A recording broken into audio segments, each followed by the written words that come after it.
You're listening to Sister Stargazers, celestial and terrestrial observations and advice from two real-life sisters.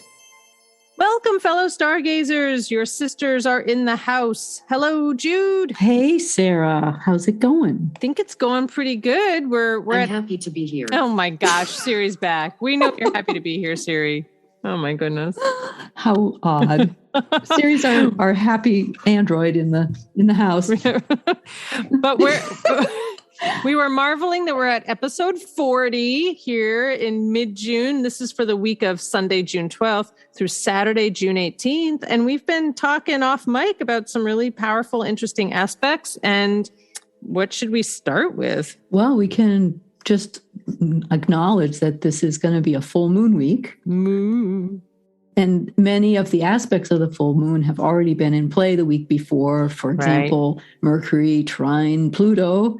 So any disclosures or reveals or new information that might have come up because Mercury is now direct will play into this full moon. Right. And also Venus conjunct Uranus. Yeah. So any surprises that happened last week, concerning love, money, value, anything along those lines, even new inventions concerning farming or our resources of the earth, anything like that might have been news or newsworthy or may flavor this full moon because those aspects are still in play. Right. And the day before, on the 13th, we have Mercury moving into Gemini. So it's much more conversational. Right. A lot more information. So at the time of this full moon, Mercury will be at 0 degrees Gemini. So books, letters, magazines, emails, podcasts, the media, computers, anything that brings knowledge is going to be highlighted around the time of this full moon. There's also some really great aspects that I thought we'd mention as the week rolls out. So just to move ahead a little bit to Thursday, the Sun trines Saturn. Yeah. And the Sun squares Neptune. So these are two aspects that also figure into the full moon, but they'll be approaching at the time of the full moon, and they'll be exact as the week rolls out. And then at the end of the week, on the 18th, on Saturday the 18th, there's the beginning of some really great visual astrology that you can see in the pre-dawn sky. Over the course of the remaining month of June, we'll be able to see all the 7 visible planets kind of roll out in the early morning sky. So it starts with Mercury, Venus, the Pleiades, and then it progresses to Mars, Jupiter, and Saturn. So it's going to be a really beautiful time to be up early. Yeah. Pre-dawn hours in the eastern and southeastern skies. It was beginning rolling out on the 10th, but we're really going to have more activity 16th, 17th, 18th. I'll put a link to Earth Sky down below. Yeah, that's great. So just looking at this full moon, we were going back and forth about some of the aspects. And as we were talking about it, Sarah said, well, this full moon is in the same position as the full moon back in December. Yeah. Only the sun at that time was in Sagittarius and the moon was in Gemini. And now, on the 14th of June, the sun is in Gemini and the moon is in Sagittarius. Yes. The moon is only 4 degrees away from the Galactic Center, which is this rotational center of the Milky Way. It's the giant black hole of 4 million solar masses. It's a central massive object and a supermassive black hole. Yeah. And it's called Sagittarius A. It's also a compact radio source, which is why it's partly so significant, as well as being the center of the galaxy, the Milky Way galaxy, the Galactic Center. It's this emanator of radio signals. So, at the time of this full moon, we'll be aligned basically. So there'll be the Galactic Center out there in Sagittarius. The Galactic Center is out at 27 degrees Sagittarius. Right.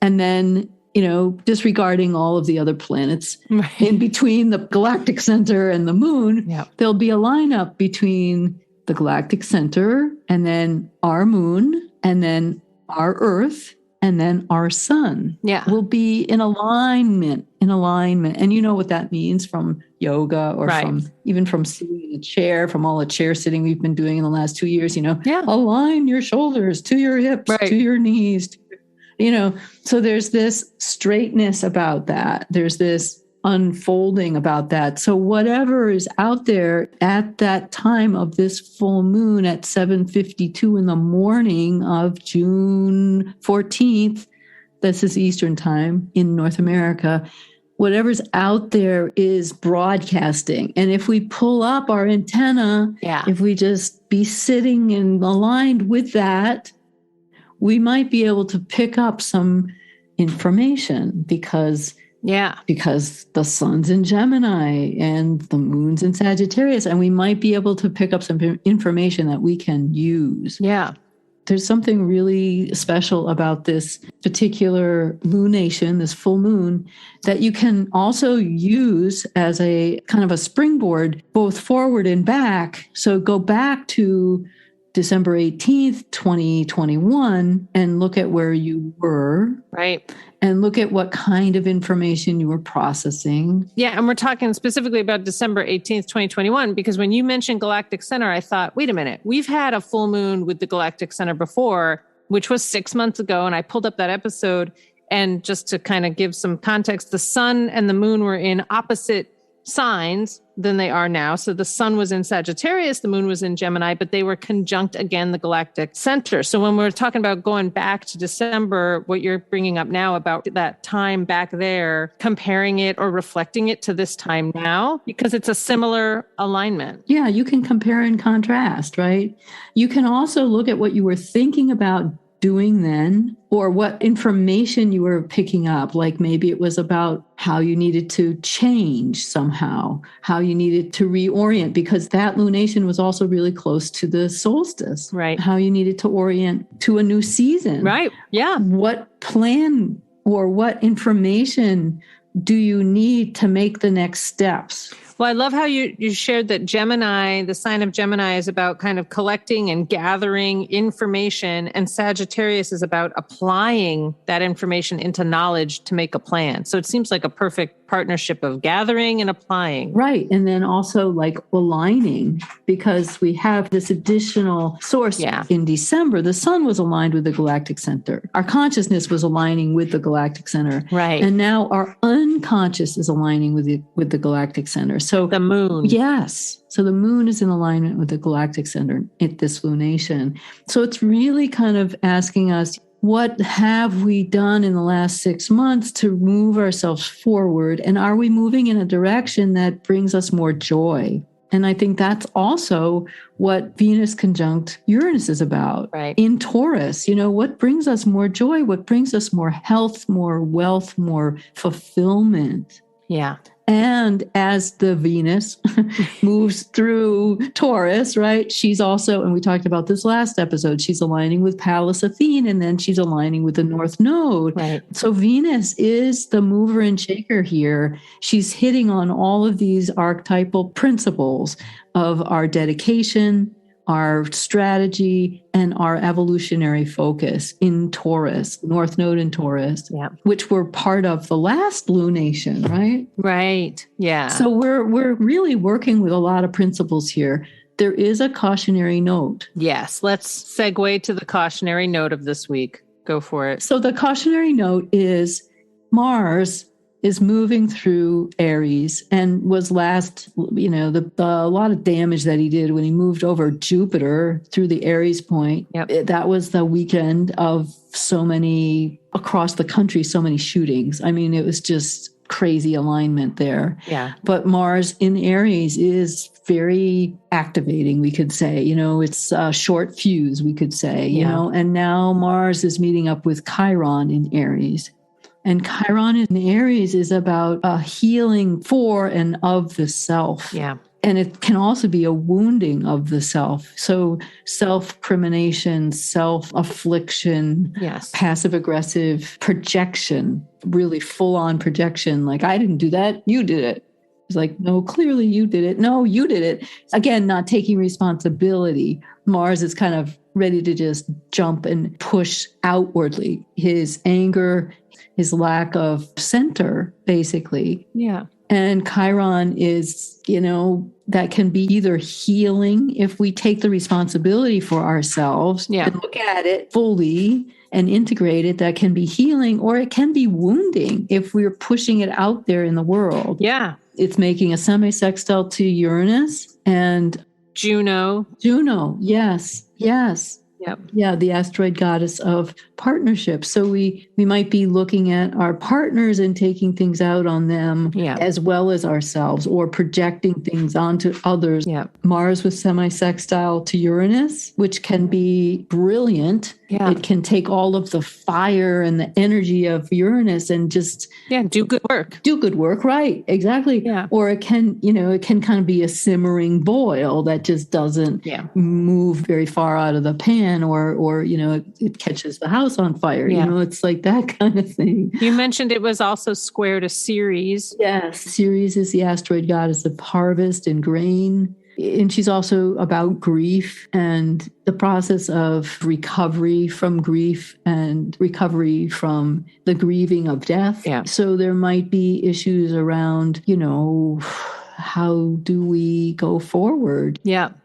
Moving towards healing. I think that's the big piece here, is moving towards healing. And the other thing I was going to say is that when we talk about these aspects, you've always mentioned, them being multivalent and that there can be multiple modes of expression. So the cautionary note we wanted to offer is to be conscious of what you're angry about, to be able to take ownership of what could be activating or what could come up, to take ownership of it, and then to begin the process of it so that you can use it in a transforming way. Right, for good, for healing. Towards love, yeah. That's the highest expression. Yeah. And with Venus conjunct Uranus, that's also a high expression of this. Yeah. We wanted to also mention the Sagittarius 24 degree, which is... Oh, yes. The Sabian Symbol. Right. That's where the moon is, the Sabian Symbol. So the image is a bluebird perched on the gate of a cottage. Mm. And the keynote is the reward which meets every effort at integration into a social environment for those who remain true to their own selves. So I was seeing that as part of what Aries can offer, Chiron and Aries. Yes. Being true to yourself. And the integration would be where the moon is, aligning with that galactic center, integrating the larger picture, the bigger, broader, for the good of all kind of environment that we want to foster. Yeah. The keynote that Dane Rudyard is a short paragraph. Yes, please. The bluebird is a well-known symbol of happiness, but also it refers to what one might call a spiritually oriented mind, to which the color blue relates, especially when a bird is mentioned. A cottage is normally part of a community, and the implication is that its inhabitants are well adapted either to the life of the community or to their more or less isolated togetherness. And it suggests that the essential technique for successful living is the development of a consciousness in which peace and happiness dwell. There's also a hint that good fortune is to bless your life.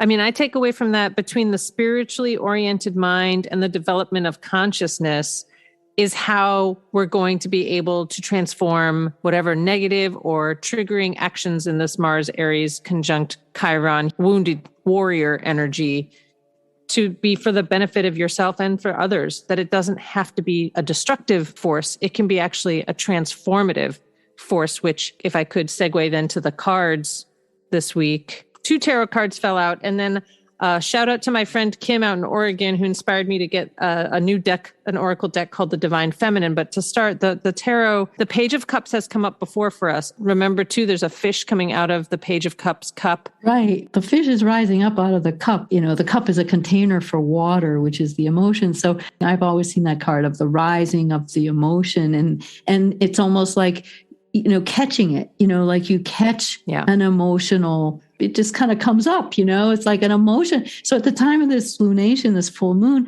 emotions may arise And they often do. I mean, first responders know that full moons are the worst, in terms of all kinds of emergencies and that kind of thing. So this fish coming out of the, kind of jumping out of the cup in the traditional Rider-Waite is the emotion rising to meet you rather than you needing to go down into the emotion. The emotion will rise. And what you need to do is just be mindful of it, to watch it, to catch it. Yes. And that can also, reflect on that Mars Chiron conjunction so that you can catch that emotion coming up and you can say, okay, little emotion, you don't have to go there. And yeah, you can work with it to transform. Exactly. It's that page is the beginning of working with the emotion. Awesome. The other card that came up was the Nine of Wands when I was like, what is this? And you were immediately, oh, well, that's Chiron, because it literally is a wounded warrior taking a break. So taking a break, taking a pause, looking around, assessing what the situation is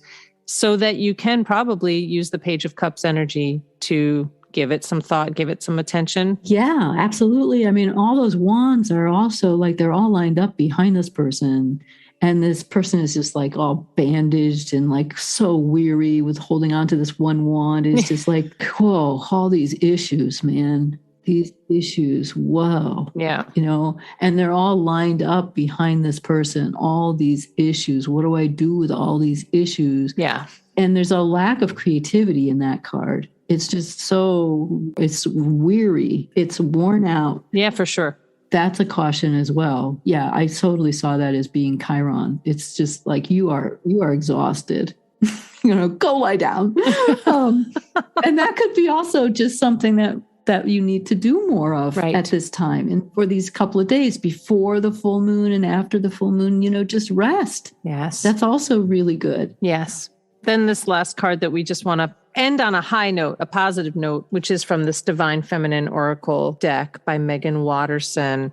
And it's Mira Bai. And this deck describes her as the saint of true freedom. And what we're taking away from Mira Bai is whatever comes at you, using the power of your soul, the power of your truth to transform it into something good. I was asking Jude, what can we offer people this week when this energy, this kind of negative or yucky anger energy can come up? And it's when you can remain true to yourself or maybe do that self-evaluation, you can actually use the energy to transform it into something powerful and good, which is what Mira Bai did in her story. She was sent a snake and she turned it into a flower garland. She turned it into an ornament. She wasn't a good girl, she didn't do what. That's right. She was married. She left her husband. She left her in-laws. Yeah. She went to be a devotional. Yes, to pursue spirituality and write poems. On her own. With no support. So she followed her heart, went to a cave, wrote poetry for the rest of her life. And her in-laws were so upset with her, they sent her a snake. And she's like, well, I'll show you, Thanks for the snake. I don't need your venom. I'll take your snake and turn it into a necklace. Yeah. I'll wear your snake so she turned the snake into a necklace. So the idea is that you can turn the venomous poison that's either coming at you or that's arising within you. You can turn it into a garland. You can turn it into something beautiful. You're so articulate and awesome. I love your interpretation. Oh, thank you. But that's no, you're so spot on. Well, we're wishing everyone an awesome week of transformation. And to remind everyone that you can also hear us live on Monday nights now at 7 p.m. on WMPG.org. You can listen live from anywhere in the world, 7 p.m. Eastern. Yeah, we are so excited to welcome all our callers and listeners to just dial in. Do we have that number? It's a 207-780-409. 4090. Oh, now I'm going to have to hold on. Wait, where is it? Hold on. I can edit this in. 207-780-4909. 4909. Okay. 207-4909. 207-780-4909. Yeah. Tune in. We'd love to hear from you. It's going to be a really great venture. So that's another way you can hear Sister Stargazers. Don't forget to subscribe, share. We're so excited to bring you this information. So that's all for this episode. All right, everybody, have a fantastic week. Be kind. Be kind. Bye for now. Bye for now. Thanks for listening to Sister Stargazers. Let us know what worked for you this week. Find us on Facebook and post a comment at Sister Stargazers.